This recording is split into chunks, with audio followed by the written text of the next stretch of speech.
Urology में अब मैंने देखा है कि सबसे ज़्यादा जो पेशेंट आते हैं वो किडनी स्टोन की वजह से आते हैं। उसमें भी जो किडनी स्टोन इतना तेज़ दर्द होता है कि कई सारे लोग परेशान हो जाते हैं और इसकी वजह से प्रॉपर ट्रीटमेंट नहीं मिल पाता है। वो कई बार देखने को मिलता है कि जब भी वो पेन के लिए कोई मेडिकेशन लेता है फिर भी पेन रिलीफ नहीं मिलता है। तो ऐसे कंडीशन में सबसे अच्छी दवा क्या हो सकता है, क्या दवाई लेंगे कि आपको किडनी स्टोन का पेन बिल्कुल सही हो जाए। तो सबसे पहले इस चीज़ को हम 3 पार्ट में डिवाइड कर लेते हैं कि अगर प्रेगनेंसी वाले पेशेंट हो तो उनको क्या लेना चाहिए, बच्चे वाला अगर पेशेंट है तो उनको क्या लेना चाहिए, यंग पेशेंट हो तो उनको क्या लेना चाहिए। तो मैं पहले स्टार्ट करता हूँ यंग लोगों में।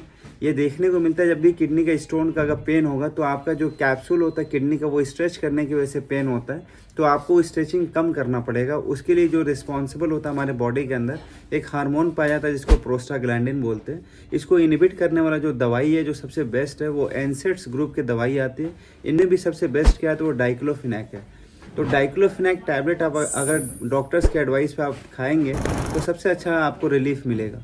उसके बाद अगर मान लीजिए इससे भी अगर आराम नहीं मिलता है तो हम जो दूसरा जो एड ऑन थेरेपी जो बताते हैं पेशेंट को वो ट्रेमाडोल होता है। ट्रेमाडोल एक ओपिएट्स ग्रुप का मेडिकेशन होता है जो बहुत ही शानदार होता है। अगर इसके साथ ऐड करेंगे तो आपको पेन का रिलीफ मिल जाएगा।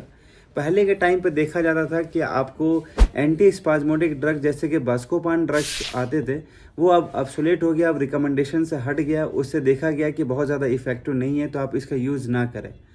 तो अब ये तो मैंने बता दिया। इसके बाद भी अगर आराम नहीं मिलता तो फिर क्या करेंगे। अगर इससे आराम नहीं मिलता तो आप आईएम इंजेक्शन लगवाइए, मतलब आप निडल लगवाइए, आईएम इंट्रा मस्कुलर इंजेक्शन लगवाइए नसों में। मतलब जो कहा जाता है कि वेन के अंदर आप इंजेक्शन मत लगवाएं, क्योंकि जो सबसे बेस्ट जो आपको रिलीफ मिलेगा वो आईएम इंजेक्शन से मिलेगा, ना कि आपको आईवी से। तो आईएम आप डाइक्लोफिनेक लगवा सकते हैं अगर आपको टैबलेट काम नहीं करता है तो। ये सब हो गया। अगर इसके बाद भी अगर सही नहीं हो रहा है तो उसके बाद लास्ट में हम डॉक्टर्स के सलाह पे देखेंगे कि हाइड्रोकोर्टिसोन जो स्टेरॉइड ग्रुप के जो मेडिकेशन होता है वो काफ़ी हेल्पफुल होता है। ये सब सारे मेडिकेशन जो पेन को रिलीफ करने के लिए होता है नॉर्मल लोगों में।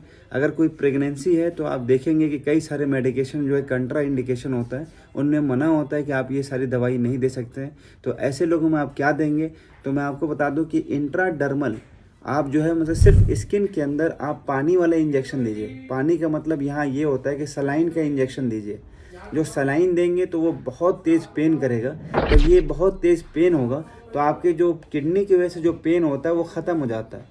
तो ये जो पेन होता है वो सिर्फ 10 सेकंड का होता है। जो किडनी का जो पेन काफ़ी टाइम से चल रहा होता है वो बिल्कुल रिलीफ हो जाता है। तो ये एक दूसरा टेक्निक है हम लोग को प्रेगनेंसी वाले पेशेंट में दर्द को ख़त्म करने के लिए, क्योंकि बहुत सारी हैवी दवा नहीं दे सकते हैं। तो पानी बिल्कुल सेफ़ होता है। पानी को जो हम सलाइन बोलते हैं वो आप दे सकते हैं, जिसकी वजह से आपको इम्प्रूवमेंट मिलेगा।